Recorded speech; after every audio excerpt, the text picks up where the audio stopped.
Yeah, so I'm Joshua. I'm an emergency medicine registrar in Manchester currently. I chose this course as I wanted a practical and hands-on introduction to the FUSIC accreditation process.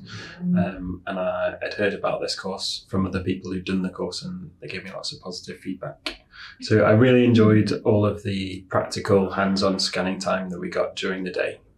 There's lots of high-tech scanning equipment and simulators, and I feel that really aided the learning process. Yeah, there was lots of scanning time, both on healthy volunteers and abnormal simulated patients, and we had plenty of input from faculty whilst getting that scanning time, so it really helped with learning. I would definitely recommend this course to colleagues. I feel that anyone looking to improve their echo skills who's working in acute specialty, such as intensive care, emergency medicine or anaesthetics, would really benefit from this course.